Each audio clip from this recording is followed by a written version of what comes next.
Welcome to the Real Estate Conversation video podcast. Today I have Kevin Buttigieg, who is the chairman of Remax Malta, and he happens to be my brother.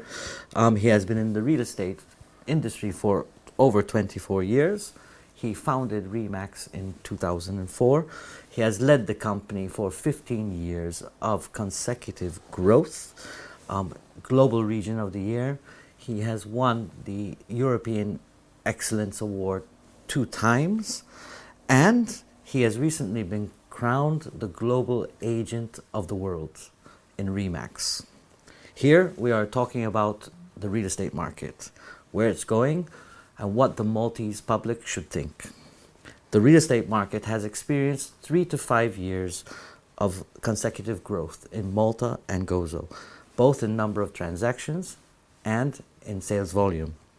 It is said that the major growth has been particularly due to the investments derived from foreigners looking to do business in various industries, such as finance, gaming, today there's blockchain, and an increase in the number of foreign expats needing to live in Malta and wanting to rent property for residential, but also commercial property for companies that need a base. This resulting in the creation of strong demand from both local and foreigners looking to invest in rental properties. The market surge in Malta is also due to the various schemes that have been introduced by the Maltese government, which have been introduced over the years. These schemes have included the subsidy for first-time buyers and second-time buyers, which is focused on the local market. However, there are schemes such as the IIP, or the Citizenship by Investment, or the new visa and regulation rules for non-EUs coming to Malta. The demand and popularity of Malta has seen a number of major projects developed throughout the Maltese islands, accommodating for much needed quality commercial and residential property. Both local and foreign customers are today becoming accustomed to. Over the last 2 years, the market has seen a hike in both rental and sales prices, which has evidently affected the lower market in terms of affordability. This has gone to the extent where new couples are finding it difficult to purchase their first home or even rent a property. Government has introduced subsidies and have announced that they will be reclaiming land to build housing for families that are eligible. Kevin, there are rumors that the market is slowing down, where only a few months ago developers were holding on property to maximize their profits, where today people are saying that they are worried that they might be kept with stock. Is this a reality, or is it just a rumor? I mean, you can look at it from many angles. Unfortunately, when you have a booming market, everybody wants to become a developer. And in our language, we call some of these people cowboys. And I would say the proper developer, the proper contractor in Malta is not worried at all.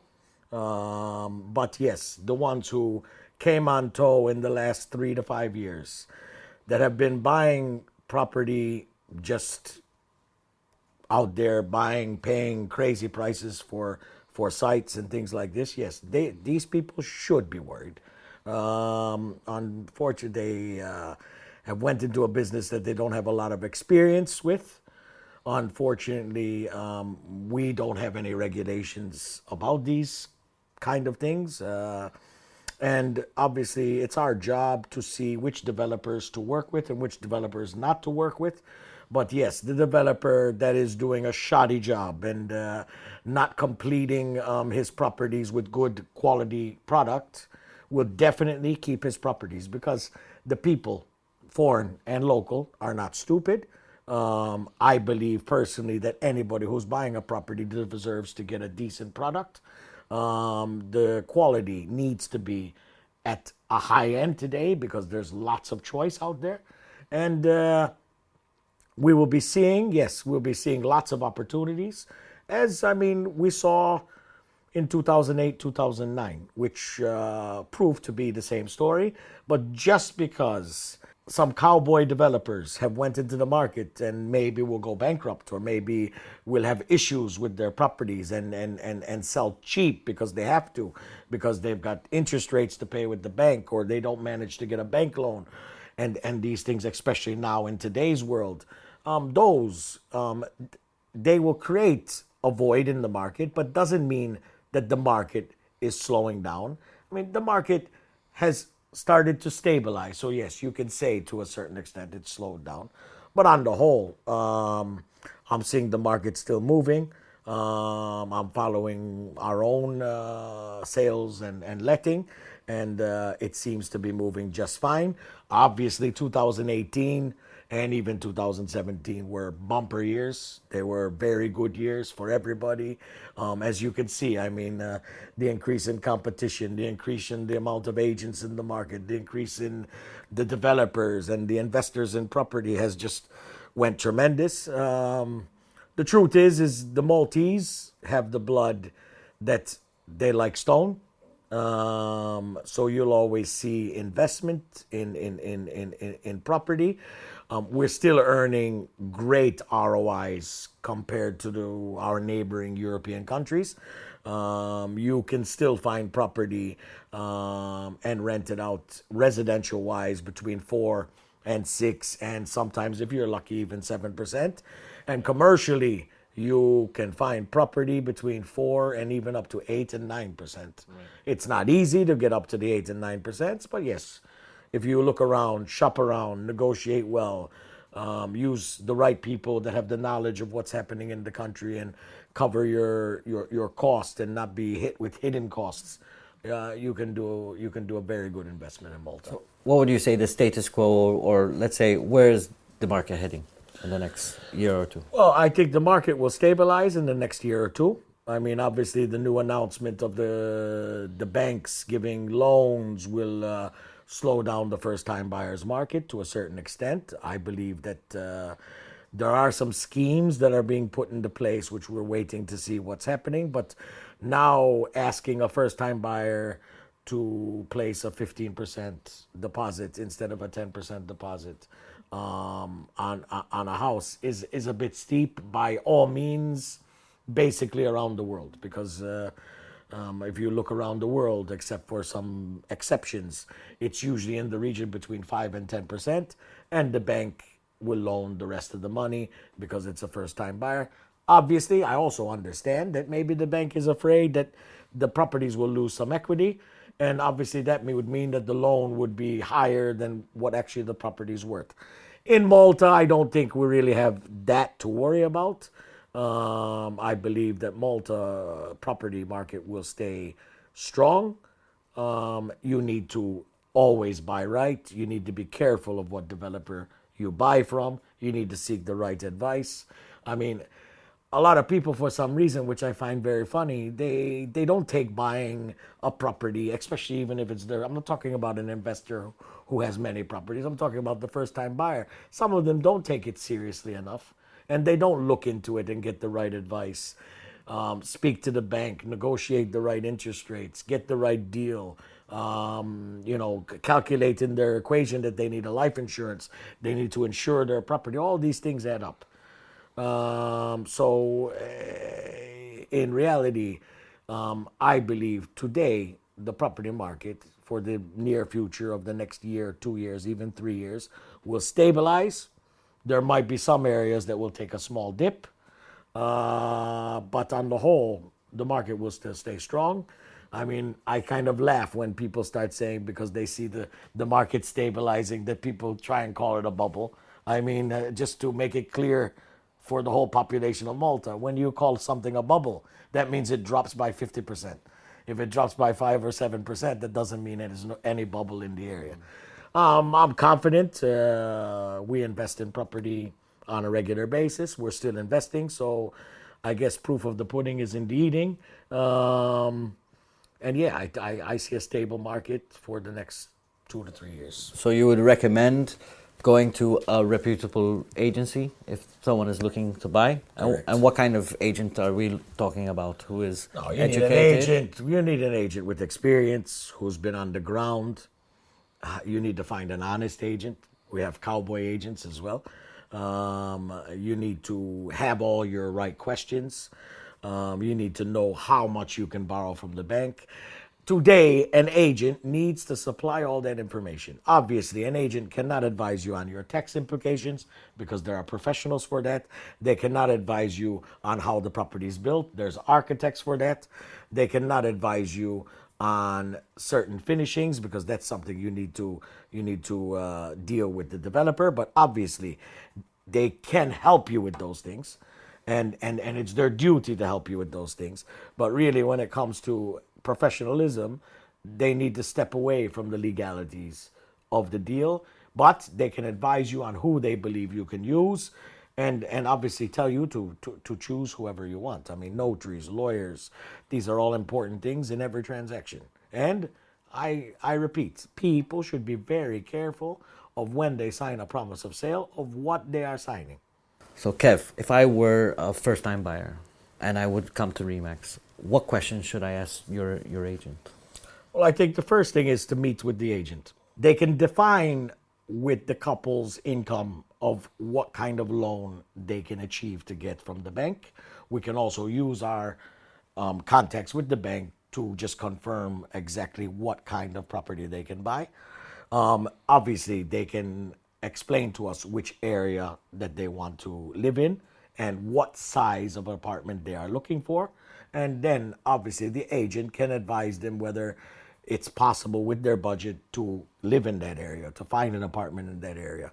And obviously then, if not, give alternatives. If so, then they would show them properties in that area. It'd be very important to, know when the development is going to be ready, whether the young couple needs to move in quickly, or maybe they can benefit from buying on plan, which will be finished in 6 months, a year, 18 months, depending on their timelines. You need to sit down with the first time buyer and make sure that they understand the costs involved in buying the apartment. There's the stamp duty, which is reduced, yes, but there's still the stamp duty. There's the notary fees. There's the property, depending on what kind of finish, and this is important so they know what kind of finish is going to be given to the end product. Where in many cases there are certain developers, who say, look, I have this budget to spend and that's what I'm ready to spend, but I'm buying everything from this shop. Go there. If you want to upgrade, you can upgrade.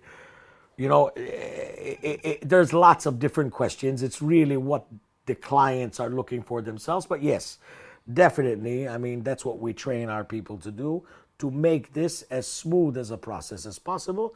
I mean, for many reasons. One, we want the client to be happy, and it's the most biggest investment of their life in many cases. Two, when they're first-time buyers, they could be second-time buyers in the future. And obviously, if you give a good service the first time, you're going to get called up upon the second time. That's really it. I mean, it's a case-by-case basis. It's depending on what the client wants. But on the whole, I mean, yes, that's what we're here to do. I mean, at Remax, like I always tell people, 250 days of the year, we have training going on at our academies. So, this training is purposely to get our agents ready for the first-time buyers, the second-time buyers, the upmarket buyers. We have courses for everything. So this is very important, and we're going to extend the academy and grow it even bigger. So, yes, our agents are very prepared to help really and truly anybody who wants to buy a property.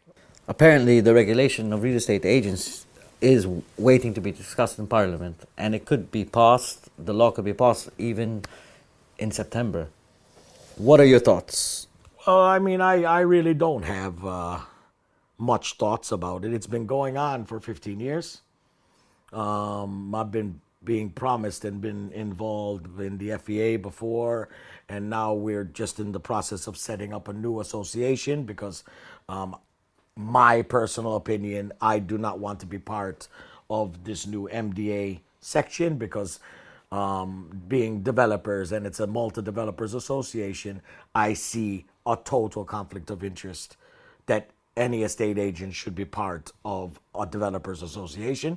It just doesn't make sense at all. Unfortunately, some of the key players in the market have chosen to go that route. I refuse to go that route because I want to stay above board, which I think I made the right decision. we'll be putting together International Real Estate Association, and we should be launching it in the next couple months, which we should have our own voice. Up to now, from what I understand, basically the MDA and the government have been discussing the licensing of the agents, which unfortunately there's a void there because we are major players in the industry, and our say should mean a lot to the industry. But do you agree with the path to regulate the industries? I believe that the best thing since sliced bread would be to get the estate agents licensed. That way we can weed out all the cowboys in the industry, and it can be a proper profession, because it's a very, very strenuous job. It's not as easy as people think. The amount of effort to train an agent and get him to a certain level where he can start selling property is quite a big task. This job is not for everybody, just like being a lawyer is not for everybody, just like being a teacher is not for everybody. But this job can be a super career, and people can make a good living out of it. And it'd be nice to have everybody regulated, where things have to be done properly and have to be licensed, and you have to have a setup behind you. You can't just be a guy wakes up in the morning and you decide you want to be a real estate agent and you're going around showing apartments and you know nothing about what you're doing. Like it is today. Like it is today. Are there any new projects coming up? There's quite a few new projects coming up. I believe that these projects should be launched and marketed once the permits are out. It's okay if it's a new project and someone is testing just to get a feeler and ask for small deposits to book the apartments or book the houses before, and then sign a promise of sale later. But I believe that it's very important for the future of the real estate market is we concentrate on the infrastructure, we concentrate on the quality of the finish. And I repeat, the quality of the finish, because this is something that makes a stamp for us. Unfortunately, I would say that the quality is not that desirable at the present moment. Of course, there are some projects that are definitely, of a quality where it's deserving. And there are some super developers and some super architects that do a great job in promoting their projects, in doing what needs to be done. Unfortunately, we allow too many cowboys in this business who really don't care about what they're delivering. And it's not a good feeling, and it's not a good thing for people to be buying their home, making the biggest investment in their life, and being, let's not say cheated, but disappointed in the quality that is delivered. And really and truly, in some cases, it's so silly that the quality difference would be just for €1,000, you could have made this person happy and delivered a decent tile or a decent door. These are things that are important. And for their own business sake, I can tell you right now that there are certain Maltese locals who, in the eye of the population, are blacklisted. So, if you went and sat down for dinner and said, I'm thinking of buying an apartment from so-and-so, the whole table would turn around, are you crazy? I heard this, I heard this, I heard this. And that ruins their own business, the whole business for them. So they're creating their own monster. And yes, Malta needs to carry on and concentrate on the infrastructure. The architects need to be very focused on what they're doing. The designs need to be up to a 2019 standard. And the quality of the finish is very, very important. Tell me about foreign buyers. What can they find here?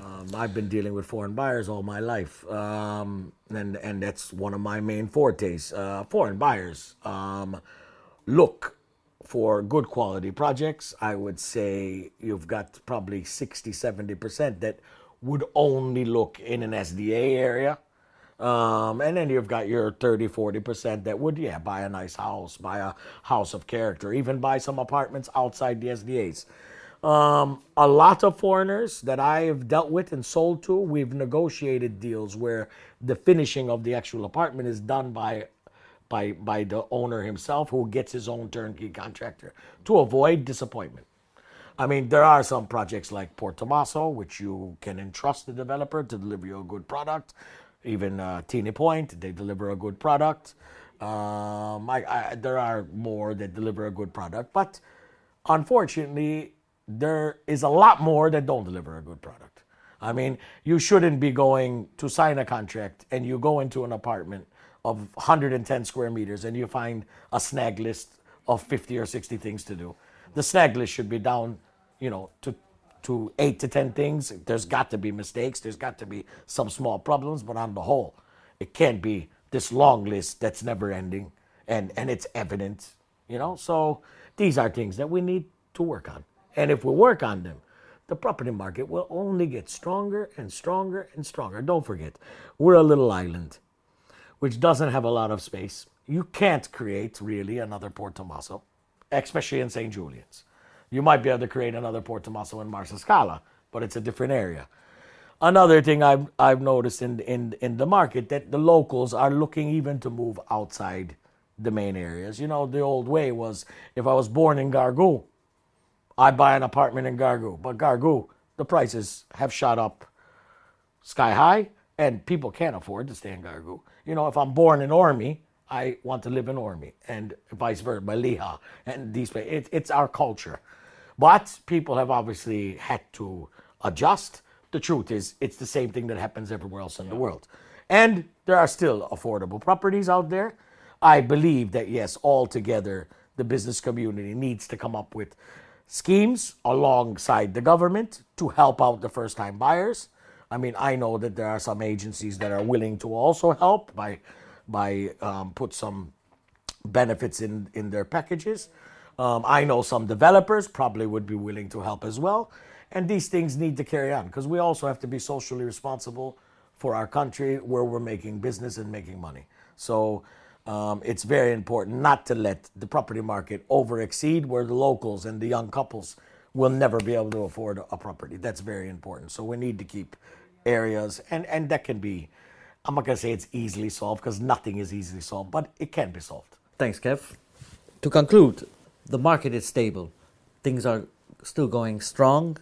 Regulation will definitely be a good thing for the market, because it will remove the cowboys from the industry, and we will have much more professional agents, which is something that first-time buyers, second-time buyers, all are looking for today. In today's market, cowboys are not wanted anymore. So, thanks, Kev, for coming to see me, and see you again on the Real Estate Conversation.